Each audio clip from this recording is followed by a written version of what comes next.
Nice to see you. I'm going to introduce our speaker. John Cavadini. He's a great guy, believe me. That's me. I direct the Institute for Church Life here, and I'm a professor of theology, and have been so since 1990. So I'm celebrating my 25 years of service here at Notre Dame. I should probably speak into the mic, huh? Unless you can hear me without it. So friends, I have a paper, which I'm going to read. It's about a 30-minute paper. I feel a little bit formal since not a huge audience, but anyhow, so I don't forget something. And then I thought maybe I'll just open it up for discussion, and then we'll end when we end. How's that? So, in the Department of Theology, there are two current holders of a John A. O'Brien endowed professorship. And there are two living emeriti professors who held the John A. O'Brien professorship. One is Father John Dunn. Oh no, he's passed away. Sorry, God rest his soul. One is Larry Cunningham, and one is Joseph Blenkinsop.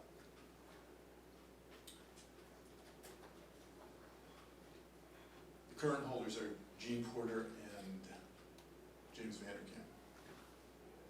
When I was chair of the Department of Theology, it was explained to me that the original endowment, which had now grown to the point where it could fund two professorships, was generated from the proceeds of pamphlets written to explain the teachings of the Catholic faith to outsiders and to insiders alike. They were often sold in the vestibules of Catholic churches for mere pennies, it was explained to me. I think someone told me 2 cents. But he sold so many of them that he accumulated enough money to create an endowment. The original endowment most likely also included the proceeds from royalties on the sales of Father O'Brien's books, including his wildly successful apologetic masterpiece, Faith of Millions, first published in 1938 and subsequently reprinted 27 times and translated into 10 languages, and according to Amazon.com is still in print.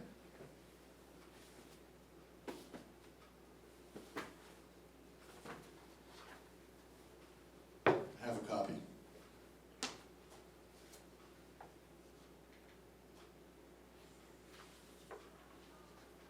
Father O'Brien gave the money he made from sales of pamphlets, this book and other books, to Father Hesburgh to use at his discretion. And since Father Hesburgh's highest priority was the development of theology, he decided to endow a professorship. Why Father Hesburgh? Probably because Father Hesburgh had welcomed Father O'Brien to Notre Dame, appointing him as a research professor after he had worked for 22 years at the University of Illinois, where he had started the Newman Foundation. He arrived there shortly after his ordination in the Diocese of Peoria in 1916. Father O'Brien also earned a PhD in psychology while serving as chaplain to the Catholic students at the University of Illinois. After a year spent at Oxford in 1939, perhaps experimenting with other venues in which to do his work, he was invited by Father Hesburgh to come to Notre Dame. Father Hesburgh was impressed, it would seem, by Father O'Brien's amazing output, defending and articulating Catholic positions on subjects ranging from birth and population control to priestly celibacy, science and religion, evolution, all with his unique and uniquely charming combination of zeal and courtesy on the one hand, and sophistication and popularization on the other hand. He was awarded the Laetare Medal in 1973, 7 years before his death at the age of 73 in 1980. Here's the citation, which you can read on display at the main building. Quote, "The first priest to receive the Laetare Medal, Father O'Brien was a popularizer of church renewal before the Second Vatican Council. In addition to numerous articles and pamphlets on Catholic affairs, he wrote more than 25 books and edited another 12. A pioneer of the Newman Club movement, he is most remembered for his ability to translate crucial theological issues into the everyday language of the Catholic layperson, end quote. And for that, he got the Laetare Medal. The significance of John A. O'Brien's life and activities for a symposium on the lay baptismal witness is not yet apparent from the scant biographical details. I'm holding you in suspense. But one would not have to actually look very far to find it. Anyone who'd ever spoken to Father Hesburgh on his, that is Father Hesburgh's own interest in theology, would eventually discover that Father Hesburgh wrote his doctoral dissertation on the significance of the laity in the church. A dissertation topic that he would say was treated from some quarters with disdain at the time. Though he also would proudly recall that his vindication came at the time of the Second Vatican Council, when he had learned that his dissertation had been used as a touchstone for what the council had to say about the laity in Lumen Gentium and elsewhere. This may give a further clue as to why Father Hesburgh would have welcomed John A. O'Brien to campus, although Father Hesburgh did not specify this as a motive when I asked him about 2 years ago about Father O'Brien. I should have recorded the conversation, but I didn't. Father Hesburgh spoke of him in admiring terms and compared favorably his down-to-earth style, both in speech and in dress, to other famous priest evangelists of the era.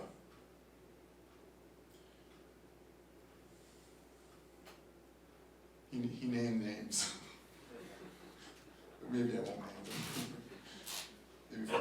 maybe Father Hesburgh, who has passed away, would not want me to name names in public.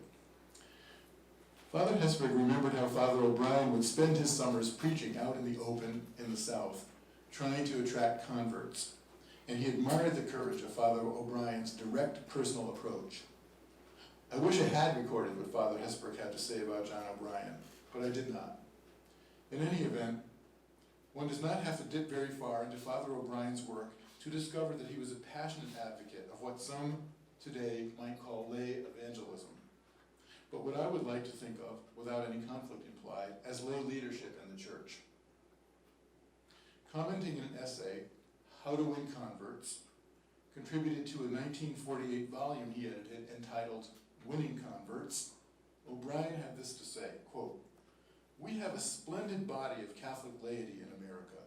They are earnest, loyal, and devoted to the church. They attend Mass with edifying regularity and receive the sacraments frequently. But thus far we have not worked out a suitable means of harnessing their goodwill, devotion, and tremendous latent power for missionary efforts, for convert work, and for the winning of our beloved America for Christ," end quote.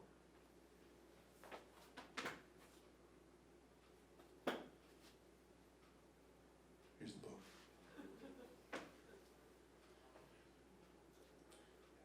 O'Brien later refers to the latent power he mentioned here as a Niagara of potential energy, and that our failure to harness that energy, using one of the scientific metaphors he so dearly loved, constitutes, he says, the greatest loss of the church in America. One can begin to see why Father Hesburgh was attracted to Father John A. O'Brien, and one could imagine that he took some satisfaction in seeing University of Notre Dame as the institutional affiliation supplied, as it was for every writer, under Father O'Brien's name at the beginning of the essays that he contributed. In addition, one can note with pride that the imprimatur granted to the volume was given by the Most Reverend John Francis Knoll, Bishop of Fort Wayne, famous for his leadership in the preconciliar movement to renew catechesis in the church. And while we're at it, we can note that one of the essays, perhaps the most elegant one in the volume, was by a laywoman, herself a convert to the Catholic faith, Claire Booth Luce. Her essay was called The Right Approach.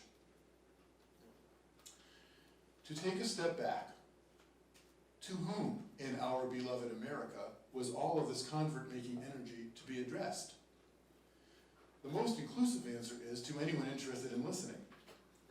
But the preponderant focus was not on other believers, though again anyone was welcome and everyone was treated with courtesy, the right approach. But the project was imagined as a great outward movement to convert the unchurched. In the introductory essay to the whole volume, which was called The Contemporary Scene in America, Father O'Brien begins with a statement of the problem, and he has this to say, the very first sentence: The outstanding problem facing the church in America today is the winning of the 80 million churchless men and women of our land. In comparison with this, all other problems are secondary. How's that for a statement of priorities? But isn't it correct? Could not one hear an echo of Pope Francis's exhortation in Evangelii Gaudium? Quote, John Paul II asked us to recognize that there must be no lessening of the impetus to preach the gospel to those that are far from Christ, because this is the first task of the church. Indeed, today missionary activity still represents the greatest challenge for the church, and the missionary task must remain foremost, end quote, from Pope Francis. What would happen if we were to take these words seriously? We would realize that, oh no, sorry, that was John Paul II being quoted by Pope Francis. This is still Pope Francis. What would happen if we were to take these words seriously? We would realize that missionary outreach is paradigmatic for all the church's activity, end quote. That's Evangelii Gaudium 15. Father O'Brien continues his introduction by noting that the achievement of this task of winning over the unchurched, quote, will require concerted action on the part of both clergy and laity. It will demand training, discipline, vision, and organization, end quote. I wonder if it's too much to hear in these words, though written in a vocabulary that may strike us as old-fashioned, what Pope Francis calls for when he speaks of the church's missionary transformation. And when he says, for example, quote, I dream of a missionary option, that is, a missionary impulse capable of transforming everything so that the church's customs, ways of doing things, times and schedules, language and structures can be suitably channeled for the evangelization of today's world rather than for her, that is the church's, self-preservation, end quote. That's section 27. Again, Pope Francis notes, quote, pastoral ministry in a missionary key seeks to abandon the complacent attitude that says, we've always done it this way. I invite everyone to be bold and creative in this task of rethinking the goals, structures, style, and methods of evangelization in their respective communities. Again, echoing the words of John Paul II, he cautions against falling prey to a kind of ecclesial introversion. In this regard, one cannot help but notice that Father O'Brien almost never talks about serving the church, but about responding to Jesus' call for evangelization. He closes his introduction as follows, quote, in the ear of all who read this book, and the book is addressed specifically to clergy and laity. In the ear of all who read this book will be echoing the words addressed by our Divine Master at Jacob's Well to his disciples, as he saw the Samaritans thronging towards him. Behold, I say to you, lift up your eyes and see the countries, for they are white already to harvest. O'Brien continues later in the closing paragraph of the introduction. These are the words, these words from the Gospel of John, which the Divine Master is addressing to the 25 million Catholic people in America today, end quote. Note that although the number 25 million is the number usually associated in O'Brien's work with the number of Catholic laity, here he does not make a distinction, as though mobilizing the laity is, in effect, mobilizing the whole church. The laity serve here as a synecdoche, the part for the whole, by far the larger part for the whole. But isn't this in a way what Lumen Gentium, in speaking of the apostolate of the laity, in terms of the threefold vocation of Christ, means? The theology of the laity is, in a way, the theology of the church. By addressing the Catholic people in this way, the whole church is enjoined, as it were, to stop looking inward and to look out to those who are bereft of the happiness, solace, and joy that knowing the gospel and the gospel in its fullness as represented by the Catholic Church can bring. O'Brien positions both clergy and people, the whole church, working together as poised to convert a culture, our beloved America.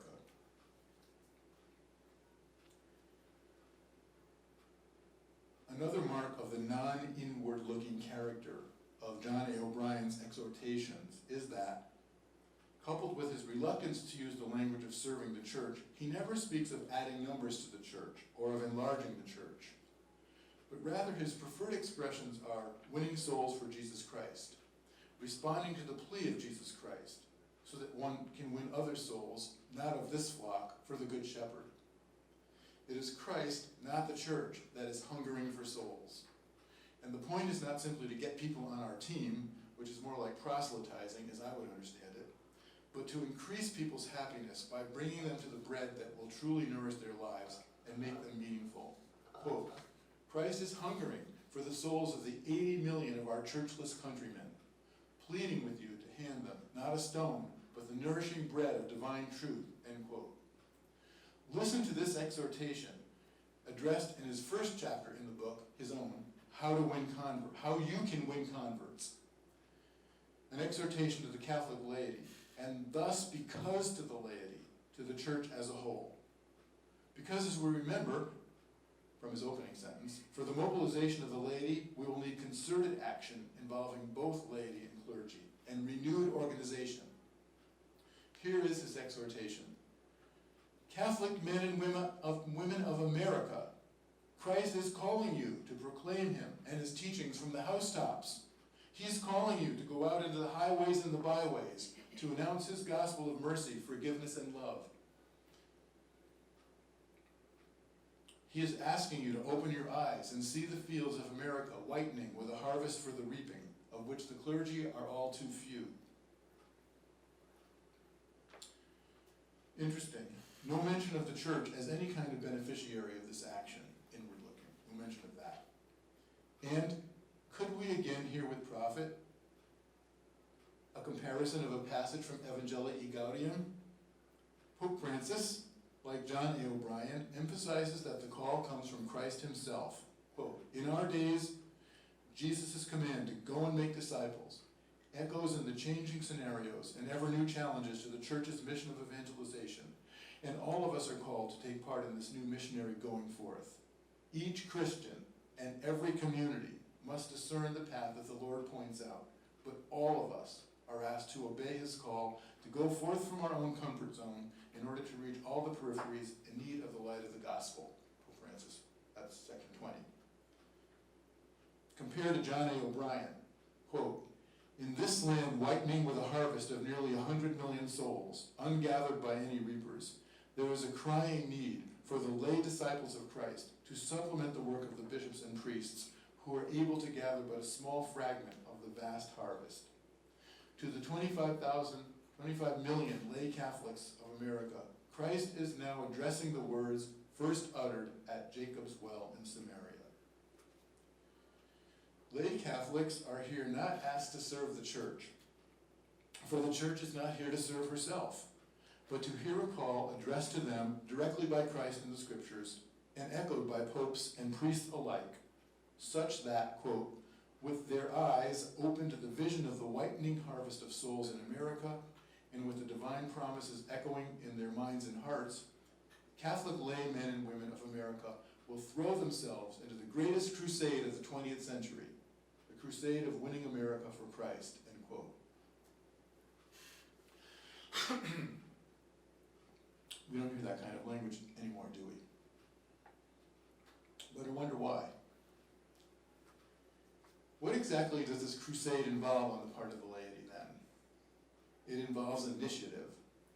Pope Francis says that, quote, the church which goes forth is a community of missionary disciples who take the first step, who are involved and supportive, who bear fruit and rejoice.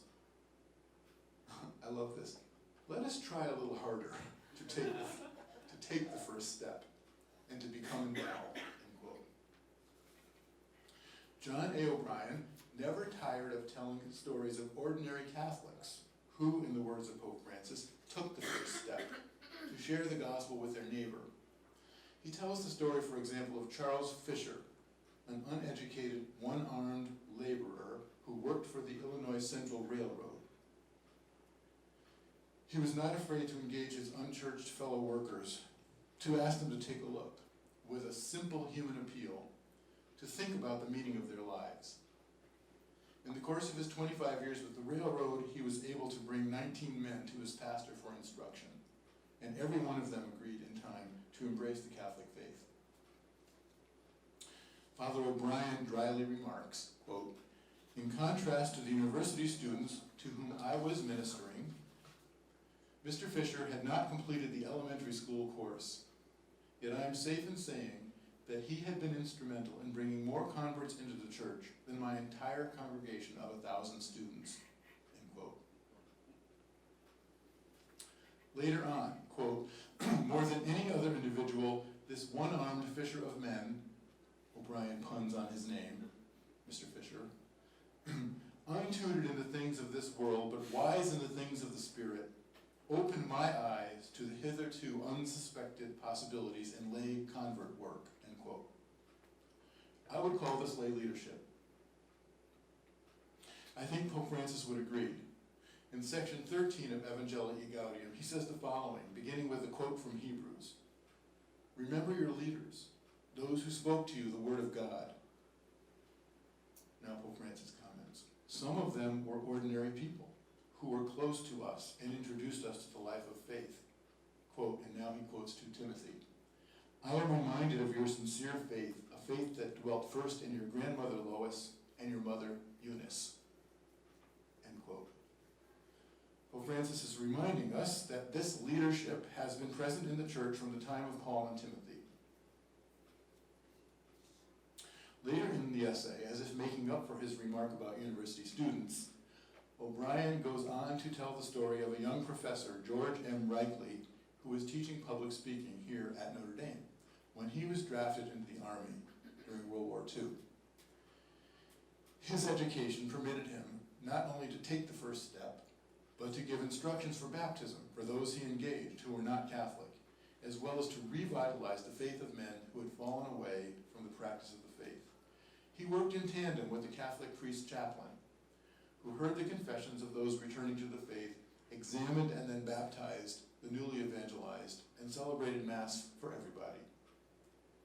Here's someone else who went out of his comfort zone and took the first step, took initiative, led the way. Most poignantly, and perhaps most germane to our conference sponsored by the Marten program, is Father O'Brien's reminiscence in the same essay, How to Win Converts, of a lay street preacher, the year he was in England. He describes the interchange between the speaker, mounted on a soapbox, a young man of 25, and a heckler who had asked a critical question during his 45-minute oration to a crowd of about 100 people. It is worth quoting O'Brien's reminiscence at a little length, for he was obviously very moved by this scene of ardent young lay witness. Quote, "It was a moving spectacle. For myself and the priest companion from America, where such sights rarely, if ever, are seen. All afternoon long and well into the evening, at intervals of about an hour, a young man or woman would mount the box to carry on the street preaching. As we listened to the young man speak with great earnestness and vigor, expressing himself simply and driving his points home with apt illustrations, we found a lump forming in our throats and our hearts burning within us." End quote. O'Brien then goes on to express his wish in the essay that scene could be reenacted in every city, town, and village in America. And he says in addition that scene in Hyde Park symbolizes the outstanding need in America today, the need for the enlistment of the 25 million Catholic men, women, and children in the divinely appointed task of spreading the religion of Jesus Christ among 80 million of our churchless fellow countrymen, end quote. He never tired of using those numbers. Of course, as O'Brien points out, this is symbolic, because it does not mean that every lay person, including and especially children, need to become a street preacher. But it is a dramatic and in itself desirable example of taking the first step, of leading in, quote, seeking to carry the knowledge of their holy faith to their non-Catholic acquaintances and friends, especially those with no religious affiliation, end quote. You can see why I'm harping on, well, he harped on it, but we have the same problem of a growing number of people with no religious affiliation. Pope Francis, it may be remembered, also calls for a renewal of preaching, and in this context mentions the leaders who in the time of Paul were ordinary people, the ones that he had mentioned as ordinary people. And he later on reminds us that, quote, today, as the church seeks to experience a profound missionary renewal, there is a kind of preaching which falls to each of us as a daily responsibility, end quote.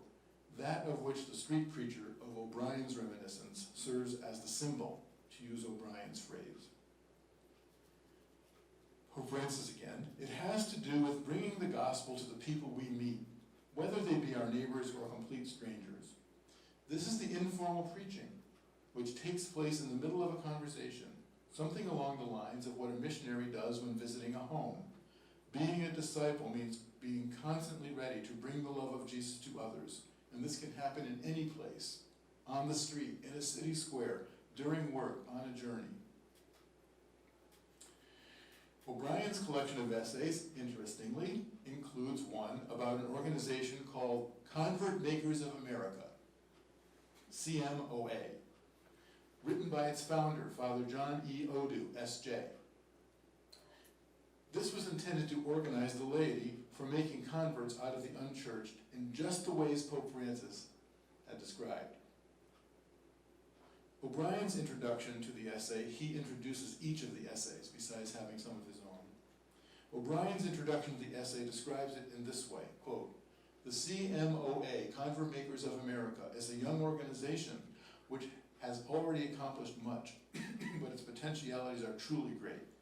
It seeks to incorporate a somewhat new idea into the lay apostolate, namely, that a layperson can present the teaching of the faith to an inquirer.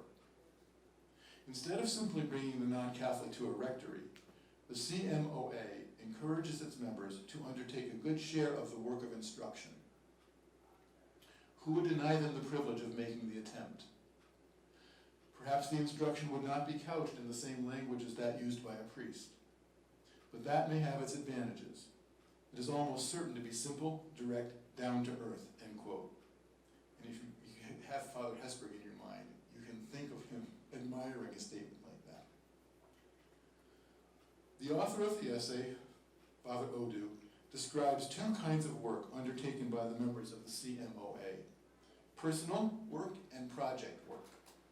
The former, personal work, includes the unexpected preaching that Pope Francis mentions that can take place, now in the words of Father Odu, in trains, hotels, depots, beauty parlors, business life, school, at home, in the neighborhood, almost anywhere. The project work is all organized by laity and includes such things as reading rooms, staffed information centers, and lay-organized and delivered talks in private homes for groups of 15 inquirers by invitation. Wouldn't this correspond to what Pope Francis is talking about when he calls for new structures for evangelization, for going forth into the peripheries?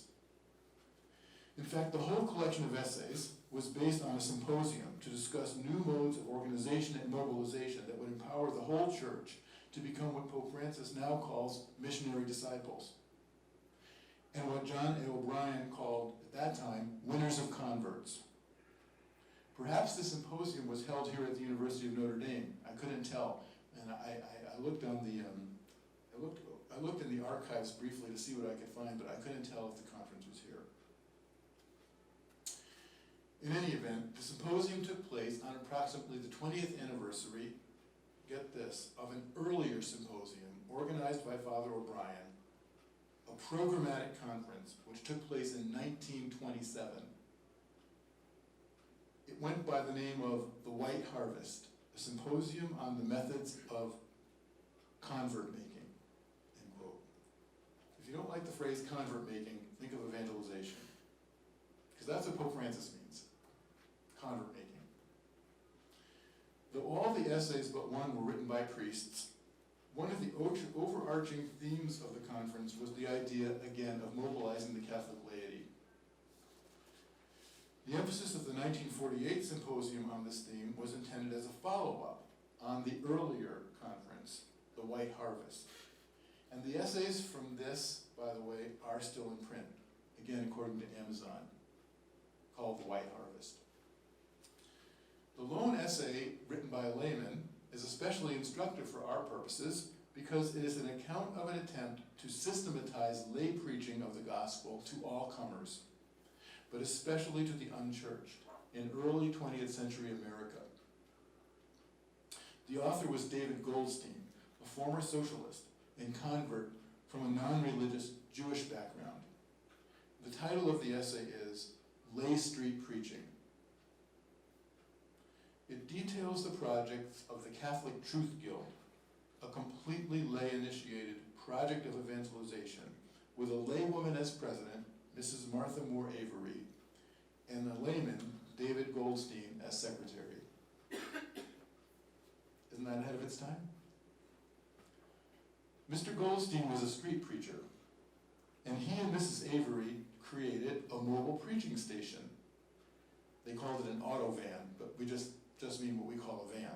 An outfitted van, the back of which opened up as a kind of portable pulpit, or soapbox, or whatever one should call it. The van contained all kinds of Catholic evangelical literature to distribute to those interested during or after the talk. The auto van was set up on the Boston Commons in the home archdiocese of Boston, but it also made its way around the country, and one particular event is recounted in detail, a transcontinental preaching tour in the 20s that began in San Francisco and ended at long length back home in Boston, and they had to ship the auto van by ship to San Francisco. That's where they started. So think of the expense of that and how much organization was needed in a group, and how much backing that group had to provide to enable something like this to happen. Members of the Catholic Truth Guild supported the street preachers and financed the literature, which was made available to anyone, either at no charge or, in the case of books, at a 2/3 discount over the list price, so no one would have the suspicion that they were making money. This whole project came about, by the way, in response to an exhortation issued by Archbishop Ireland of Boston, who appealed, as Father OBrien sums up the appeal in his editorial introduction to David Goldstein's essay, quote, appealed for an apostolate that would bring the gospel of Christ to the vast multitudes in the highways and the byways who have been untouched by the saving elements of religious truth, end quote. OBrien quotes Archbishop Ireland himself as saying, quote, it is time we bring the gospel spirit, bring back the gospel spirit, to go out into the highways and byways, to preach on housetops and in the marketplace. Aren't these the peripheries? Erect stately churches, if you will. They are grand monuments to religion. But if some remain outside, speak to them on the streets or the public road, end quote, from Archbishop Ireland. Here's Pope Francis. Along these lines, Pope Francis says, the Latin American bishop stated that we cannot passively and calmly wait in our church buildings, end quote. I wonder if we have yet to rise to the vision, which was already vigorously represented by Father John A. O'Brien and the priests and layfolk who were his associates, across the range of apostolates represented in the Winning Converts movement, as the symposia he organized represented them. In this context, I'd like to reflect very briefly on the vision of the document, Co-Workers in the Vineyards of the Lord. Where is its vision to be located relative to the salvation armies of convert winners that Archbishop Ireland had called for at the very beginning of the last century? And he chose that phrase deliberately, noticing how much Protestant evangelization was carried out by lay people. Have we yet, where is its vision to be located to that proposed to us by Pope Francis in Evangelii Gaudium, which I believe to be very congruent with the earlier achievements of John A. O'Brien, if you haven't gotten that message yet. I was chair of theology when the document came out in 2005, and I oversaw its implementation in our MDiv program, which had already been functioning in many of the ways recommended in terms of formation and education of lay folk for ministry. And in the same year, I created a new program to form what the document calls lay ecclesial ministers in catechetical leadership. It's called the ECHO program, and it's still going strong. Both of these programs in formation are very dear to my heart, the MDiv and the ECHO program. Because of that work, I was asked to reflect on the theological foundations of co-workers for the recent summit on lay ecclesial ministry sponsored by 3 USCCB committees. I was asked in particular to reflect on the relationship between the lay apostolate in general and the vocation to serve in the capacity of what the document calls lay ecclesial ministry. So let me say that on the one hand, I found the vision of co-workers in the vineyard of the Lord to be quite seaworthy in this work of education and formation, of linking lay apostolate and ecclesial service. The apostolate of the laity, as Lumen Gentium, echoed later by Evangelii Nunciandi and Christi Fidelis Laici, and then co-workers itself, is secular, meaning that the laity's defining role is in the ordinary life of the world, which we work to transform in the light of the gospel. But as Evangelii Nunciandi puts it, quoted by co-workers, the laity can also feel themselves called, or in fact be called, to work with their pastors in the service of the ecclesial community through the exercise of different kinds of ministries, end quote. It's that word also that is the issue for me. What do you mean also? Is this the kind of also that divides a person, so his or her lay witness as lay is outside of a ministry which he or she also has?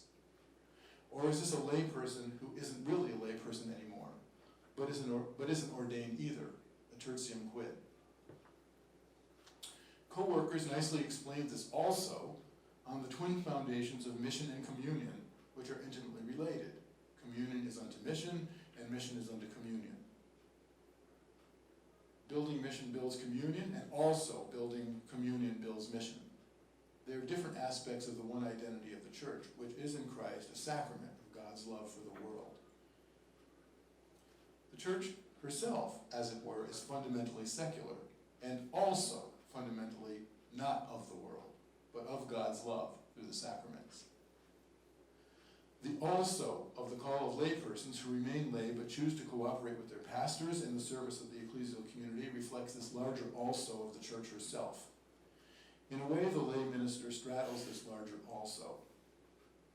Co-workers explains this by distinguishing relations within communion and thus within mission, and it founds these distinctions on its careful precision in the use of the word ministry. The ministry to which the priest is configured in holy orders, quote, quoting co-workers, belongs along with the word of God and the sacraments which it serves to be the constitutive elements of the church, end quote. In other words, the great gift of the ministerial priesthood is that the priest, by acting in persona Christi Capitis, gives the people of God to themselves as people of God, and not as his own private possession. The ministry of the priest, by mediating the headship of Christ, constitutes and protects the identity of the people of God as God's. Thus, and now quoting co-workers again, the ministry of priests is entirely on behalf of the church. It aims at promoting the exercise of the common priesthood of the entire people of God, end quote. It's impossible for a layperson to try to exercise such constitutive ministry without becoming the hireling who steals the flock as a private possession. But it is possible for a non-ordained person to help further those ways of serving the communion which the ministry of the ordained uniquely constitute. Those ways of serving the communion which the ministry of the ordained constitutes. Ways of service, of ministering, which wouldn't even exist without the constitutive function of the ordained ministry. Co-workers accordingly distinguishes that the word ministry refers to something different when it's applied to lay ministers. Namely, the common, quote, participation in the threefold ministry of Christ, who is priest, prophet, and king, end quote, which is proper to all the church's members and flows from baptism. The lay ecclesial minister makes use of the ministry he or she has in virtue of the common priesthood 2, cooperate with their pastors in the service of the ecclesial community for the sake of its growth in life, as an exercise, not a renunciation of their lay state. In the midst of my awareness of how helpful co-workers in the vineyard has been in articulating a vision for educating and forming all the young people who so eagerly come to our programs, I'm left with 2 open questions in my mind, though, both connected to, I think, the admittedly provisional phrase, lay ecclesial ministers. Is this phrase the exact one? First, I have the question, because it uses the same word, ministry, which must be heard in 2 such different senses, to refer one at the same time to shared work, but crucially different identities. Is it realistic over time to sustain this usage? Pope Francis uses the expression pastoral workers as a generic term for similar work, but it leaves room for different identities, ordained and lay, only the former of which are pastors.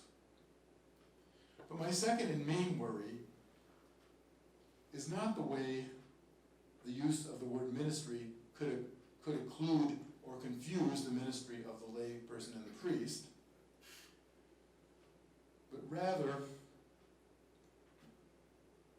the way in which it could occlude the common ministry of the laity, which lay ministry more narrowly defined is intended to serve, right? So common priesthood, if it's served by the ordained ministry, and lay ministers are those who serve with the pastors, the common priesthood, then you have lay people exercising their ministry by serving lay ministry.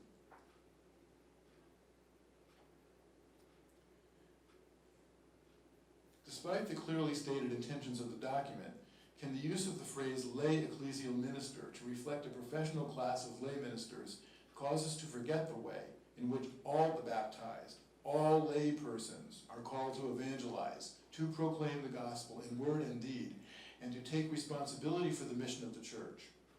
We are all missionary disciples, and quote Pope Francis, it would be insufficient to envision a plan of evangelization to be carried out by professionals, while the rest of the faithful would simply be passive recipients, end quote. Paragraph 120. Co-workers explicitly warns against creating lay ecclesial ministers as an elite above or outside the laity. But I wonder again if in the long run this balancing act can be sustained without having the effect of making us forget that lay ministry and lay leadership in the church may not and should not be coinciding sets. It seems to limit lay leadership to a profession that, yes, arises from baptism, but is configured to ordain ministry.